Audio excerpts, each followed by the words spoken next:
we all have ups and downs in this business, and there's going to be ups and downs, but the people who get back up and brush themselves off, they're the ones who are going to keep moving forward and prospering. So there's so much opportunity.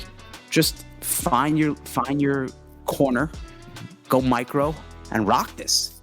Hey, I'm Joe Fier, and welcome to the Hustle and Flow Chart podcast. This is where we talk all about building businesses so they give you the freedom and fuel for your life. I'm not here to help you build $1 billion business, but I am here to help you create a business with systems that work for you so you can make more money than you need just by working part-time. You know, I was a chronic hustle mode kind of guy, and I want to share my experiences and mentors I've met along the way to help you reframe things to be the most effective as an entrepreneur. I wish I had this guidance and insight when I was younger, so that's what I'm doing here for you. Please share and enjoy. Ooh-wee, you're in for a treat today, boys and girls. I have Ryan Lee on the podcast. This guy's been going strong online since the late 90s. Built multiple 7-figure businesses, 8-figure businesses, has exited businesses. He talks about it, and now he's simplifying. He's going all about that lucrative one-person micro business model, and he breaks down exactly how to do it no matter what age you are, what excuse you might have. It's never too late for that fresh start. So let's get into it. All right, Ryan, we're back. Let's do it. This is round 2, man. It's been a while since you've been on the show. Thanks for coming back. Thank you for having me. I'm excited for round 2. I'm honored to be asked to come back on, and a lot has changed. Yep. In the year or two, I think, since we did this last, a lot changed for me and a lot changed for you. So I'm excited to come on here and talk business and just rock the mic with you, Joe. Well, now that we got the mics working, you know. Yeah, you're back, man. It was episode 354. I'll just call it out for anyone that wants a little background. We talked about brands, cultivating communities, and of course, the 80s in movies. There's always that. That's in your blood, man. And yeah, Things have changed. I know you just sold a business. You know, I took over this podcast. I'm solo now on this and quite a bit of other things. But let's rewind into what just happened on your side of things. So yeah, last time we spoke, I was still building my my nutrition company, Rewind, which you just said, let's rewind, which I got that nice little pun. And it had been going well. Revenue was good. But after so many years of doing it, and plus I had a nutrition company before that, which I ran for about 7-8 years. E-com is just a different animal. There's a lot of moving parts. It's great in the sense that it's much easier to convert a sale. So because people understand a physical product. Like if you have a picture of a nutritional supplement and you say, hey, we're going to ship this to you and it does this, or any physical product, a t-shirt, a pair of jeans, whatever it is, it's people understand the value pretty quickly versus, trying to sell a digital product, a course, coaching, things of that nature. So conversions are good. But in my space, in the nutrition world, it was just getting much more difficult to navigate because our raw ingredients continue to go up. It's almost like every week we get another message from the manufacturer. Oh, it's another 3%, another 5%. Which really eats into your margins. Plus, we were getting crunched from the other side for shipping. Shipping from my manufacturing plant to my warehouse would go up, another 5 or 10%. And then from warehouse to customer, like, oh, now there's another 50-cent surcharge, fuel fee. And it was just the margins I was getting eaten alive. And then you hear customers saying, well, now it's getting too expensive. You can't raise the price. It's like, I was ready to kind of get back to the nice world of digital and teaching, but it was good. I had a nice exit, and now that I'm 50, I just wanted a fresh start, kind of come back to teaching and doing what I love, and ease in the back nine. Yeah. Oh man, and that's what got my attention big time with the fact that you just sold this business, and I knew, e-com, I mean, that's a whole different beast. And, you've done so much in the membership side of things and scaling things on digital side, and then running that e-com. I can just imagine margins in general. I mean, what kind of margins were you running with? Or I guess where were you at before all these, these costs rose, and then finally almost the breaking point? Because I feel like that is the lifeblood of a business, of course, the margins of these. Yeah. I mean, you can, depending on the product, right? In the nutrition space, there's different types of products. If you're doing things that have more of a taste to it. So bars and powders and drinks, the margins are almost always lower than pills. It's always been said, the pills pay the bills because there's just a lot more. I mean, some people can do a bottle of supplements and their product cost can be, $5-6 and they could sell it for 50. Whereas a powder, it might cost you. Now, I can't say the exact cost because I have an NDA with the company I sold it to, but let's just use round numbers. It might cost you $10 and you'll sell it for 40. So, but with any type of physical product, there's a lot of things to think about when it comes to margins. There's a lot of things to consider in terms of how many times the customer is going to come back. Are they a repeat purchase? Like if you're selling products that are one time, so let's say you created this really cool water bottle and you're like, okay, it's going to cost me $12 to manufacture and I want to sell it for 24. That's never going to work. You're not going to get repeat purchases. The margins are just way too thin. If you want to be able to do direct response marketing on the front end, get customers, do ads, Facebook ads, YouTube ads, TikTok, doesn't matter. You need at least like 6 times. So whatever your product cost is, at least 6. Otherwise, I wouldn't even consider it at this point. Got it. Because ad costs have gone up as well. Yep. And that's why I wanted to point it out is just let's almost like have like this foundational reason why someone's in that industry. Here's some metrics from yourself. You've been doing this for a while in a variety of businesses. And obviously now with this pivot, and this is where it really excites me is that you are 50, like you said. And I love some of these posts you've been putting out on Facebook lately where it's never too late. It's never, ever too late for a fresh start and a rebrand, a pivot, a shift, a reinvention. I think those were your exact words. And, so I guess talk about, was it like a breaking point, obviously, with that business? Was this on your mind for a while that you needed to shift out of Rewind? Was there some other calling or was it purely like numbers for you? It was a process, probably the past year or two. I was finding myself not as happy and excited about it anymore. The grind was kind of getting to me. And a lot of entrepreneurs go through this, right? You have you launch this new product, whether it's a physical product or a digital product or a new course, you get really excited, you're just jacked up. And then after a couple of years, it's not as, sexy anymore. Yeah, not as exciting.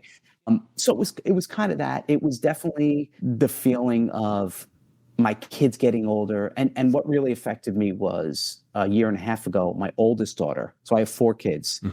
And they're all teenagers now. And my oldest went to college a year and a half ago. And that really affected me. First of all, no one really prepares you for that first time your kid like goes away to college. I broke down. My God, it felt like a funeral. Like I was a disaster. Was she in the house with you before that, prior to moving out? Yeah. Up until, 18. And then we dropped her off in school and I held it together. We dropped her off and I came home and I just crumbled on the floor. Like, but it was like, okay, now I only have 3 more kids at home and the clock is ticking. And what am I going to do? And what am I going to do that's going to really bring me joy? And, it's not even about the money at this point in my life. So what do I really want to do? And what gets me excited? And that was the beginning of it. And then, the numbers kind of crunching a little bit and feeling a little bit of stress and pressure. And I'm like, why am I doing this if I'm not really loving what I'm doing? Again, I'm very blessed that I didn't have to keep doing it. I kind of was doing it because I was enjoying it and running the business, and I'm able to make a lot more decisions than I know some people can. But I chose to kind of come back. I mean, that's where the margin and the profit on digital products, on subscriptions, on courses, on ebooks, we get spoiled, Yeah, like, we do. We're so spoiled. You sell a program for, $500 and your cost of goods is almost nothing. I mean, you have your merchant account fees and you have some little things here and there. But I'm not talking about customer acquisition costs. I'm talking about the actual cost to deliver it is pennies. And the margins you can make and the lifestyle you can build and the amount of people you can serve too. It's just the greatest business in the world. And it's the typical grass is always greener, right? People would see me and Rewind like, oh my God, I want to do that. And then they get on this side and they're like, okay, I want to do the digital stuff. It's just, we're always on this journey. And we have this beautiful grass field right around us. If we just look down sometimes and take audit of what we already have, and then maybe make some pivots if we need to, or feel like, some dead spots around us, Yeah. And do what feels right. Sometimes and my mistake is sometimes I get really impressionable. Like I'll go in a room with a bunch of people, and let's say they all have like 9-figure businesses, and they're talking about all these big things, and I'm like, oh, let me try this, and I start getting like big eyes, and I'm like, but I don't want to do that. I built 2 companies that at their peak hit 7 figures in revenue per month. Now that wasn't profit, that was revenue, but they were still really successful. But it was stressful. The teams we built, and if Facebook, we were spending $25,000 a day. So if a Facebook ad didn't work, we lost $25,000 that day. So talk about pressure and stress. And I'm like, you know what? I really don't need that much. Like, I'm good. So I've went on this kind of soul searching on what do I really need? What do I really want? What's most important? And I'm just trying to build my business around that. And I'm trying to show other people too that like, you don't have to scale. I know that's like the word of the day now, and everyone talks about scale, and I'm hustling while you're dying, sleeping, what the hell the phrase is. And I'm here to tell you that you don't have to. People say, well, if you're not scaling or if you're not growing, you're dying, your business is dying. And that's not true. You can have a business, and my friend, she had a business. It's funny, I saw her at a wedding 2 months ago. 2 years ago, her business we did $30 million in top line revenue. She's like, but we netted, like, our profit was $1 million. Oh, wow. She's like, and then I went like all this stress and the management and the team. She's like, so I reduced my business. I let people go. I simplified. She's like, last year we did $3 million and we did $1 million in profit. The best. So you tell me, right? Man. And that's where, this is why I wanted to pivot this show. So this reinvention of this show, this reboot, is highlight that and stories. This is why I wanted you on the podcast. I'm so grateful that you said yes immediately and booked in, is because you paid me to be on here. Of course I did. I mean, there's always that. Thanks for telling the truth. It's finding enough. Like, as entrepreneurs, all of us have something that we feel like we can improve on, or, this calling in us for whatever reason. Maybe it's from years past that we're like, oh, we never did try that, or that's a great idea, or I respect this person. And there's like, a lot of us just don't know what our enough is. What is it that we feel like we have? And for you, you mentioned your family, and of course you have a lot of experience in some of these other styles of businesses. And I would imagine that there's a lot of folks you chat with that might give you the excuse that maybe they're in a business that they've been doing for 20 years or 10 years, or maybe gone to school for a long time for some profession or something professional, like a doctor. It's like, I can't pivot now. I'm 50. I'm 55. What would you say to those folks? Yeah, I would say sunk cost bias is very dangerous. I have one guy who's been a client, and he was a veterinarian, and he started a side business selling T-shirts, and he did like $2.5 million in T-shirt sales. Nothing to do with his veterinarian school. Like, the money is already spent. It's already gone.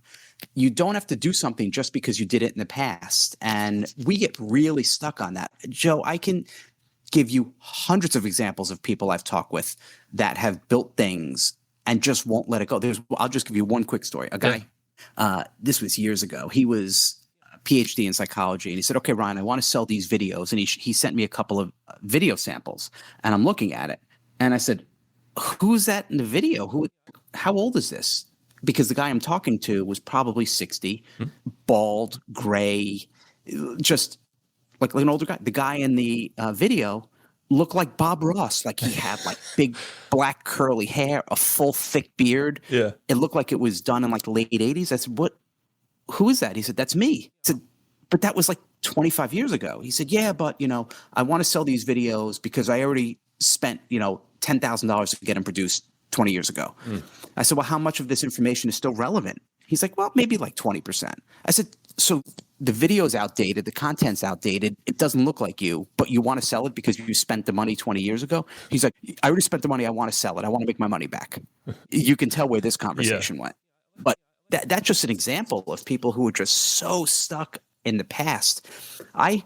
For better or worse, I don't get like emotionally attached to the business stuff. Not that I don't get emotionally attached to my customers. I do. I want to help them. But like a business idea, I put it out there, I float it, I see if people want it. If they do, cool, I'll create it. We'll go for it. If it doesn't work, it doesn't work. I'm like, all right, what's next? What else can I do? What else is going to, help people and serve them and bring some income and have some fun? So you just got to let that stuff go. And you have to be willing to try things. You have to be willing to fail, because not everything I do succeeds. I'm sure not everything you have done succeeds, and not everything everyone listening to succeeds. It happens, and it's fine. It's part of the process. But be transparent with people.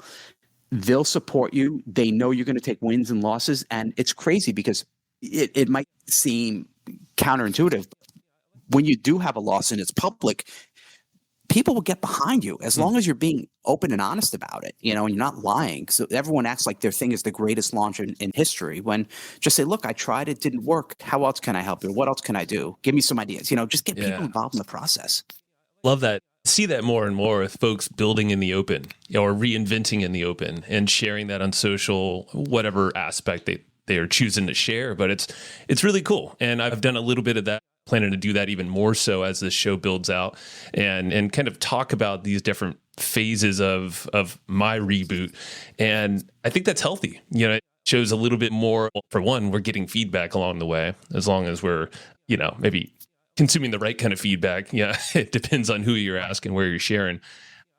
Seems like what you're doing with your new site, or not new, but the reinvented site of Ryan Lee, and you have that upcoming show as well, or TV, Ryan Lee TV, that is. Yeah. Yep. Talk about that, like sharing in public and some of these things you're working on too that are upcoming. I think it's really important to document. And I just did a training course with my members, talking about this, taking them through this whole system of, we tend to create a lot of times secretly. And I don't know why. I think we're either scared that if we talk about it, hype it up, and it comes out, it doesn't work, we're going to look like a failure, or, which is even crazier, we feel like people are going to quote unquote steal our ideas. Right. Oh my God, I don't want to tell everyone they're going to steal. No one's stealing your damn ideas. Like, get over yourself. Your idea's already out there.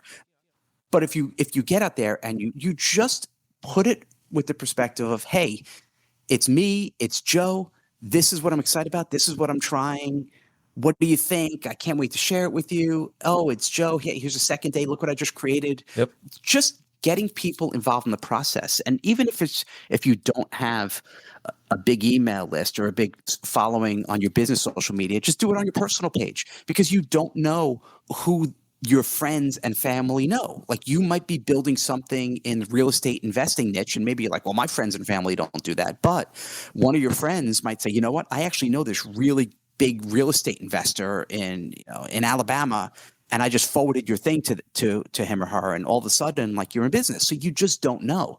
And if you're a good human being, and hopefully everyone listening to this is, and I'm sure they are, because you're going to attract good people, Joe. Thank you, sir. If you're a good person and have treated people well, most people will want you to succeed. Yeah. Right. There'll be some that'll be haters, but who cares? Just put out good stuff. I did this when I was starting Rewind. I called it Behind the Rewind, and I was just filming little videos. Nice. This is the bar. This is what I'm testing. And I'm doing the same thing with the show. I'm saying, hey, here's the logo. Here's what we're going to do. It's coming soon. And you'd be shocked how many emails I get of, oh my God, Ryan, I'm so excited. I love what you're doing. It looks like you have so much energy. People want to feel that passion. So don't create in silence. Start documenting what you're doing and share it. I love it, man. And yeah, don't create in silence. And I know when I find myself thinking too much internally and not sharing my thoughts, actually putting those things out into the world, that's where maybe procrastination shows up. Momentum just kind of ceases. When we're up too much in our heads, man, and I feel like enough in our hearts, sharing it, being open, and being receptive to feedback too, because, feel like we think too much, and that can get kind of dangerous and take us down directions that we shouldn't be going. It's great to have people around us, and let's be honest, it motivates us. We're creating energy around that thing that we're building, and we're always going to have support from someone, even if it's our parents to start or whatever, Yeah.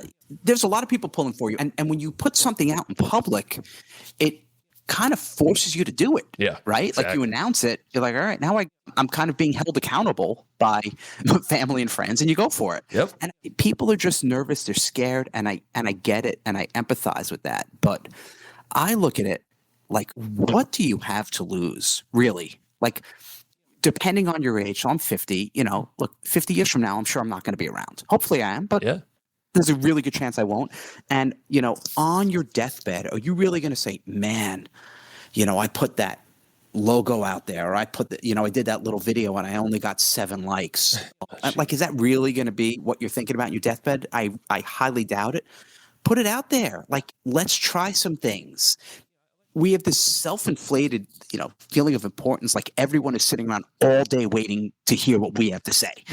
Oh my God, like, Joe, and as much as people love and support you, and this almost sounds like I'm going against what I said, but it's not. Like, there are people that love and support you, but there aren't billions of people sitting around waking up every morning. The first thing to do is, oh my God, what's Joe doing? Right. What's he doing? What did he say?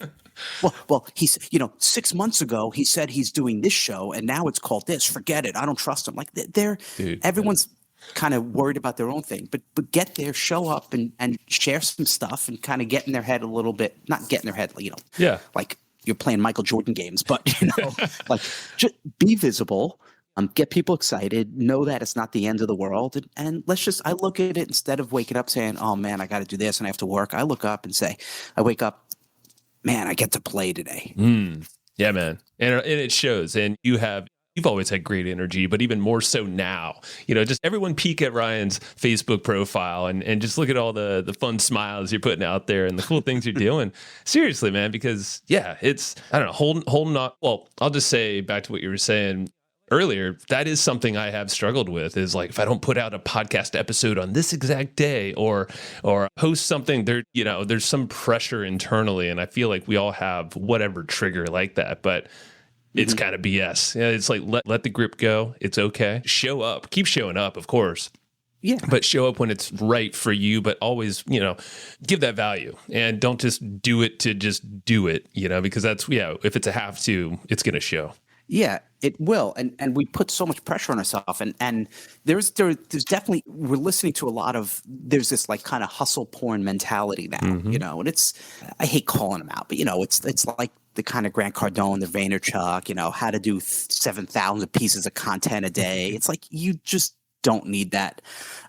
Yeah. Do you go on the 1 or 2 platforms that feel effortless to you, where your audience is, do a couple things that are really right in your wheelhouse, and experiment and try new things and put stuff out there, and let's see what works. I know this sounds kind of loosey-goosey, but I do think you'll find out pretty quickly what's resonating, especially when you can get people onto your email list. Like, that really is where the magic happens. Social media, okay, that's fine. And my Facebook, it's cool. Hey, there I am with a boombox. But at the end of the day, if you want to make sales, you want to pay your bills, you have to get them on your email list. That's right. You have to make offers. Well, let's talk about that. I want to get into the structure, and I know micro businesses is kind of this thing you were describing earlier. Without the lack of teams, or a big team at least, the bloat is very minimal, if not anything. Stress is lower, problems lower, higher margins. So walk us through more the structure side of what you're doing now and what you're kind of promoting to people. Yeah, all right, how do I, because there's a lot to kind of dissect here. You have to start thinking about where you are, where you're going to be in the market, right? Like, where you're going to show up, what's your positioning, and then starting to look at what's my business model. And I've come up with, I've looked at all the different products I've created over the past 25 years and all the people I've helped. And the income models are really going to come down to one of 5 different things. And some people have 1 income stream, some have 2, 3, 4, or all 5. They're the 5 C's. I made it easy for everyone. The first C is courses, right? Taking your information, packaging them up. When you put the micro lens on it, I say, look, you don't have to go crazy with the size of the course. And sometimes we think that, well, if I'm going to charge 500, I'm going to charge 1,000, I've got to give them more. When the reality is, people sometimes just want less. I don't want to go through a 7-month course with 400 hours of webinars. That sounds exhausting. So that's actually a disadvantage in today's world. So think smaller, think more digestible, think practical and tactical, and give. I did a workshop one time, and this woman came up and said, "Yeah, no one's buying my course. It's $500, and I don't know why." And I said, "What's the course?" She said, "Well, I overcame cancer, 4 years ago, and it's the whole course detailing, if you're diagnosed with cancer, what I did and how to kind of help." And I said, "Okay." And she's like, "And it's a I think it was like a 12 or 16 week course. Oh, wow. I said, okay, time out. Who's the person buying this? Well, they were just diagnosed with cancer. Okay, get in their shoes for a second. I'm just diagnosed with cancer. Do you want to wait 12 weeks to go through a course? No way. I might not be alive in 12 weeks. So that's what I'm saying. Like, put it up. Don't make it 12 weeks. Give it to me in 12 hours. Heck, give it to me in 12 minutes. Yeah. So this is where we look at everything like what the gurus teach, and we don't apply practical real world experience to it and real human emotion. So that's courses, right? Number 2 is coaching, and coaching is, one-on-one or groups. And to put the micro lens on it, it's instead of saying, well, I have to do a 4-week coaching program or a 6-month coaching program or a 1-year coaching program. Again, how do you condense it? How do you reduce the time? Even 1-hour programs, coaching. I don't do 1-hour calls. I do 20 or 30-minute sessions. Mm-hmm. That's it. That's my coaching session. And people like it. We come on. I get right into it. I did a 20-minute call the other day. And after 6 minutes, he's like, all right, I got what I need. Nice. Yeah, because it's like he told me, I said, this is what you need to do. You need to do this. You need to send this email. You got to go do it now. He's like, on it. So that's second coaching. So second C. So we've got courses. We've got coaching. The third one is continuity, which is continuity income, which is subscriptions and membership sites. If you look at the micro lens, think instead of big bulky memberships trying to appeal to 100 different people, get as niche down as you possibly can. Don't talk to marketers, talk to media buyers. Don't just talk to media buyers, talk to people who buy media on YouTube, and YouTube ads. And then instead of giving them 100 videos, give them maybe an 8 to 10 page newsletter every month showing them one campaign that's working. So really dial it in. The 2 other C's, which are kind of additional, one would be commerce, which is e-com, which is merchandise and physical products. Again, micro, instead of coming out with a huge product line and 100 items, and even in the nutrition space, I would come out with one product. Start there. And focus on subscriptions if you possibly can, if your products warrant it. And the final C is commissions, is affiliate programs. It's once you're building up your name, your reputation, your brand, your list, find other programs where you can get commissions. You could even bring other people in as experts and split course revenue or subscription revenue. I did 2 programs recently, one about list building, one about social media. I brought in 2 different people to teach the 4-week course. We did revenue shares. I brought in someone who kind of did all the heavy lifting, and I got them in front of my audience. They were happy because they got paid to just teach. And we just kind of put the micro lens on that too, creating these short 4-week live training programs. So that's really an overview. Those are the 5 C's. So courses, coaching, continuity, commerce, and commission. Love it all, man. And would you recommend folks to, obviously email list, because that's going to be the community that you quote unquote kind of own. You have folks around you. How would you tell someone to kind of bite off one of these or maybe multiple of these? Do you think it's smart to? I'm sure starting with one, but do you think start with one? Yeah, you got to start with one. And if there was all of those to choose from, look, there are some people who either don't want to be, or, and I hate to say this, they just don't have the motivation or even the chops to be the quote unquote face, right? They don't want to create products. They don't want to do teaching, or maybe they don't feel like they have enough to offer. So they would rather be more of someone who finds the content. Maybe they're a host, maybe they're a producer, and maybe their model is purely like, I'm going to build my list and I'm just going to make money on commissions. That's it. I'm just going to promote other people and I'll get a piece of all their stuff and not have to do any fulfillment. But for a lot of the people, I would going to assume most of the people listening to yours are going to fall into the other side. They want to be a face or at least drive the company. So I would say out of all of those, start with something that is a one-time purchase. It's a lot of people love the recurring revenue, and so do I. I mean, that's where I really cut my teeth and made a majority of my revenue with subscriptions. But they're really, really tough to sell on the front end, especially to a cold audience. Like if I never heard of Joe, and I see an ad, it's going to be very tough for me to go from never heard of you, Joe, to, okay, here's $50 a month for the membership. Yeah. But if you say, here's how I built my podcast, or here's how I built this program, or here's how I market, and it's a one-time $50 or even one-time $99 or even one-time $199, I'm much more apt to buy. Yeah. So I'd say find that one thing, find the thing that's really unique and different in the marketplace and sell that. And start building the list of buyers, even if it's low ticket stuff, just to get people into your world. And then you could do the other things on the back end. I love it. And that's momentum too. It's less commit long term, starting with that one-time purchase thing. And you learn so much just with the people who are buying, could survey them and then see what the next steps might be. Now, yeah. Even if I like to work in constraints. So if I say to you, okay, let's create your first product, we would map out what are your steps, what's your system, coming up with this kind of program to package all of their intellectual property. And then I say, okay, here's your constraint. You have to condense that all and teach it in 1 hour.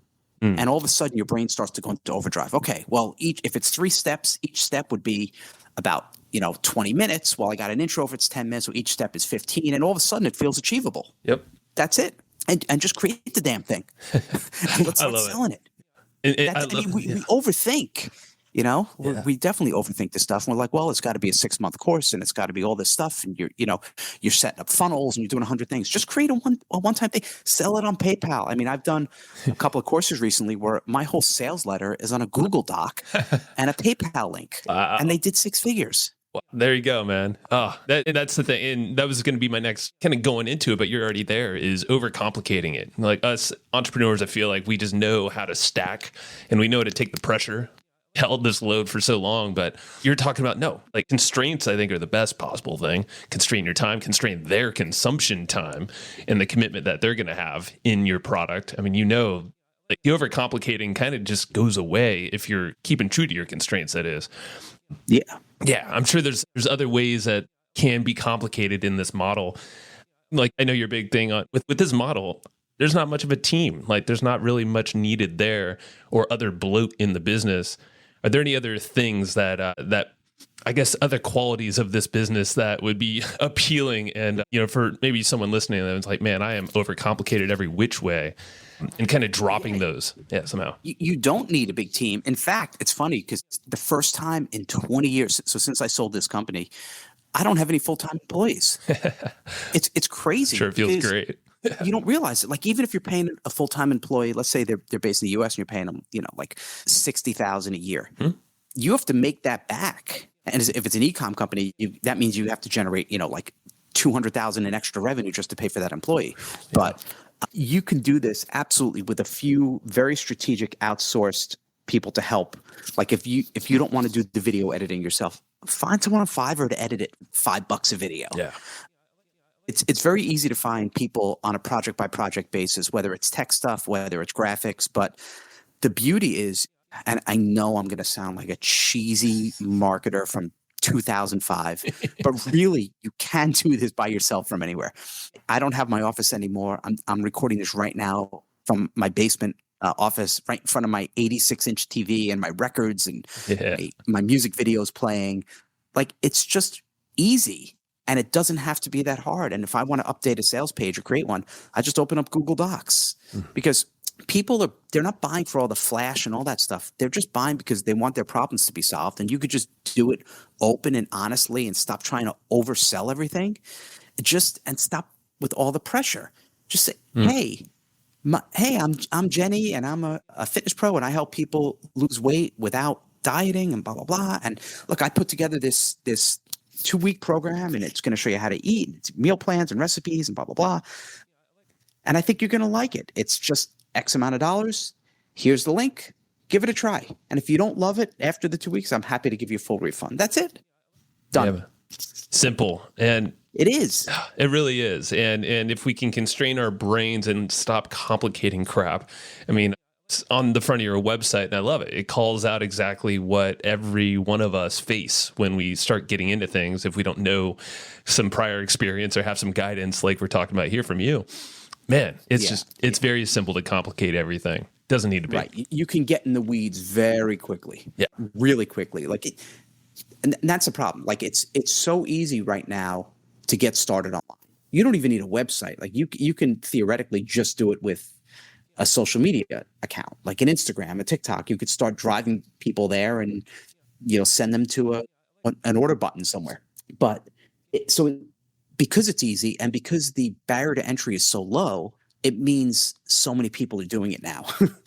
And COVID has sped it up, right? People know they can work from anywhere and they could do Zooms from anywhere. So you've got a ton of competition. So the old way of doing it just isn't cutting it anymore. Right. But with all of this, with all the low barrier to entry and all the competition, there's a lot more information. I mean, how many people now are creating courses, how to create a course? And there's hundreds of them. Yep. So it gets complicated. Well, do I create a course? Do I create the continuity program? Do I do coaching? Like even the 5 C's that I said. Mm-hmm. I almost hesitate saying it because I don't want people to think they have to do all 5, because you don't. Right. You could just do one. And within that, you could just do one product.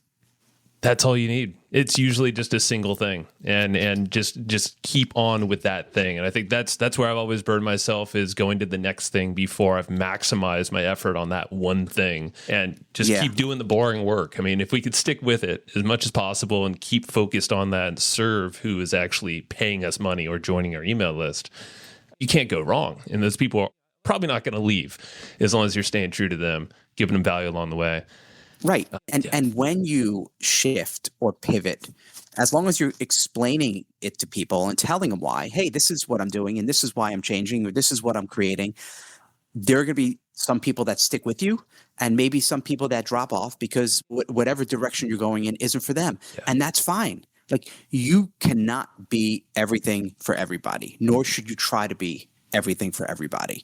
And if you were in the, let's just use that example, the real estate investing niche, and after 5-6 years, you just don't want to do it anymore. You're like, you know what? I want to teach guitar because that's my passion. And I've been in a jam band for 15 years and I just want to teach it.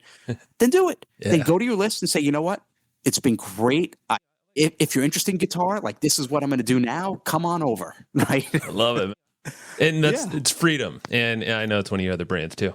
It's literally, we have our own freedom. It's usually us holding ourselves back for whatever reason, excuse or thing that we're telling ourselves. Again, we're probably in our heads too much. So put it out there and guaranteed you're going to get some support. It might not be everyone, but that's okay. And you can always attract more from those folks that are already with you too.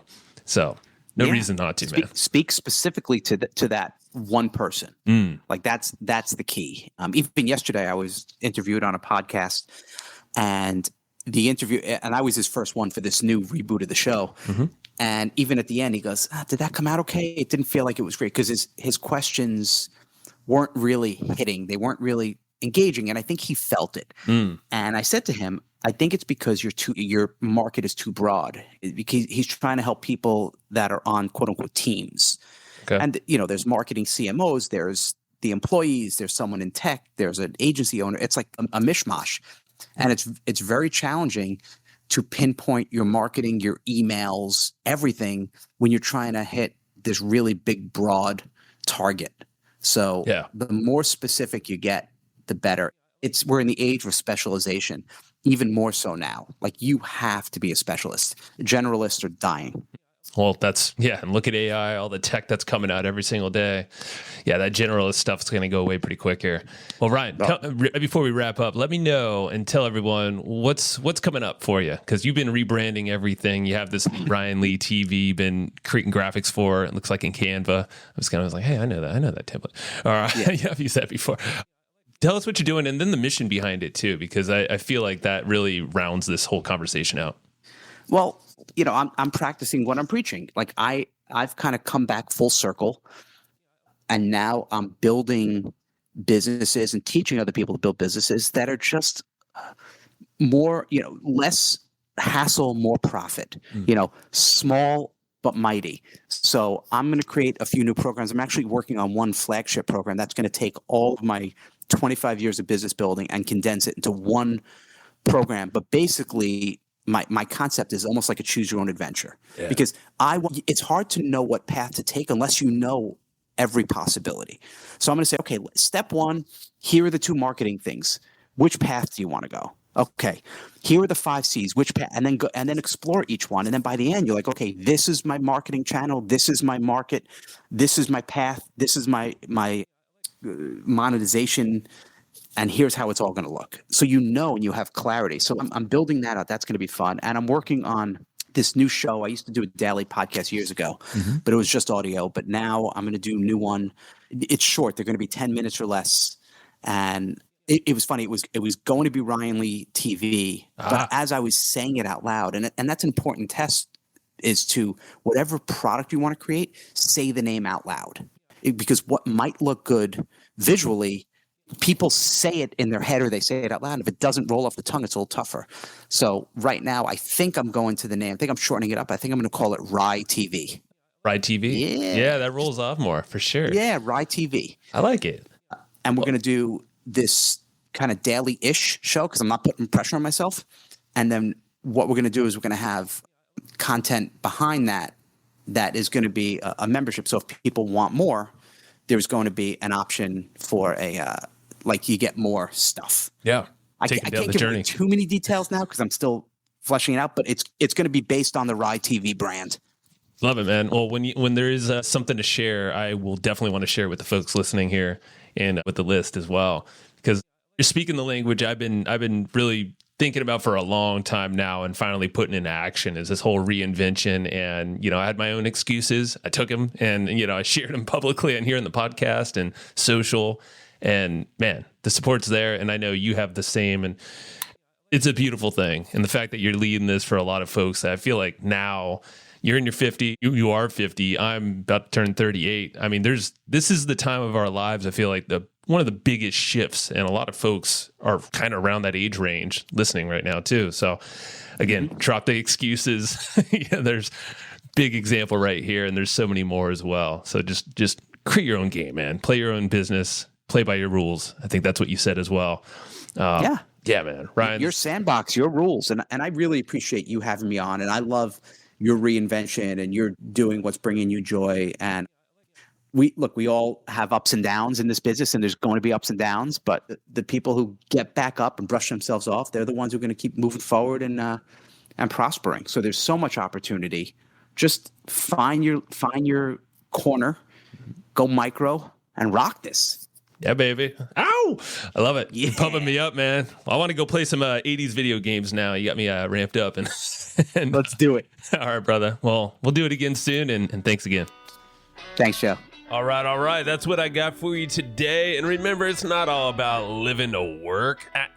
It's all about working to live, if you need to do the work. But, work can be fun, and it should be fueling for your life. So if you enjoyed what you just heard, if you got some nuggets of wisdom that you want to share, or you're just noodling on right now, please go tell others the way that people find this show and how you can help others get their aha moments is through word of mouth. So if it is telling your friend, telling your family, sending an email to your list, writing a review, or whatever it might be, everything helps. So thank you so much for listening to the Hustle and Flowchart podcast, and I will see you next time.